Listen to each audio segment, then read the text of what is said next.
Many people want to change their lives, but they are too comfortable to take action. They can't give up their daily pleasures, not knowing that these very pleasures are holding them back. There was a man named Alex. Alex's hands were buried deep in his pockets as he walked down the busy streets of New York on a freezing evening. The neon lights from the shops reflected off the wet pavement, but inside his pockets lay nothing but disappointment. He took out his wallet, opened it, and stared at his reality.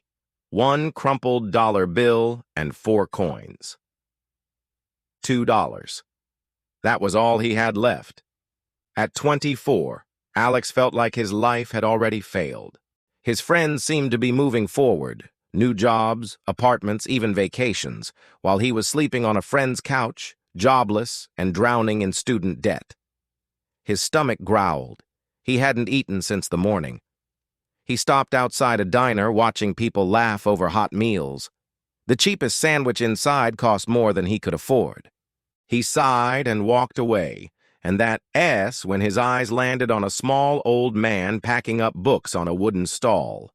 A cardboard sign read, "All books, $1 each." Alex stopped. He didn't know why, but something pulled him closer. Among the piles of used novels and textbooks, one old book caught his eye. The cover was torn, its title faded but readable, "The Richest Man in Babylon."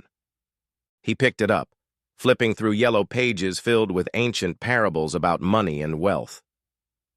$1, young man," the bookseller said. Alex hesitated. $2 was all he had. That was his entire world. He could spend it on food, silence his hunger for a few hours, or he could buy this book. His stomach screamed for food, but deep inside, another voice whispered, "Knowledge lasts longer than a meal." Shaking, Alex handed over $1. The man smiled and slid the book into a plastic bag. That night, Alex lay on his friend's couch, still hungry, reading by the dim light of a desk lamp. And there, in the first chapter, he read a line that pierced straight into his heart. "A part of all you earn is yours to keep." He read it again and again. It was so simple, yet so powerful. All his life, money had slipped through his fingers like water. Every paycheck he had ever earned was gone by the end of the month. Rent, bills, nights out, useless subscriptions. But what if, no matter how little he earned, he always kept something for himself? That night, with his last remaining $1, he pulled out a small brown envelope. He wrote on it, "Future me." He slid the $1 inside. It wasn't much. In fact, it was laughable, but it was the beginning of a promise. The next week, Alex found a small job distributing flyers, $20 for the day. When he got paid, he remembered the book's words. He took $2 and placed it in the envelope. Slowly, habit formed. Every time he earned money, even just a little, a small part went into future me. Weeks passed. His envelope grew thicker.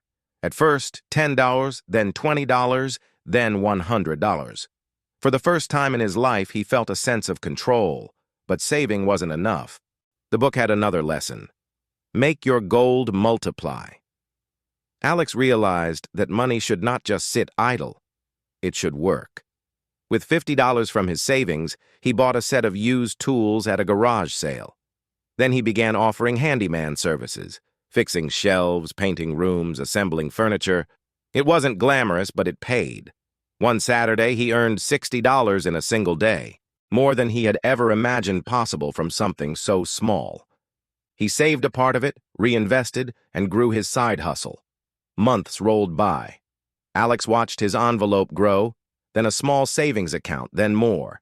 The day he counted $1,000 in his hands, he sat quietly, tears filling his eyes. From $2 lonely to 1,000. It wasn't magic. It wasn't luck. It was one choice. The decision to buy knowledge instead of wasting his last $2 on food that would have been gone in minutes. Alex never forgot that night. The hunger, the cold, the fear of being broke, and the courage to choose differently. That decision became the foundation of a new life. Eventually, he grew his side hustle into a business, paid off his debts, and built the financial freedom he once thought impossible. But when people asked him years later, what started it all? Alex always smiled and said, "It wasn't $2 that changed my life. It was the decision behind it, the choice to invest in myself instead of spending it on temporary comfort."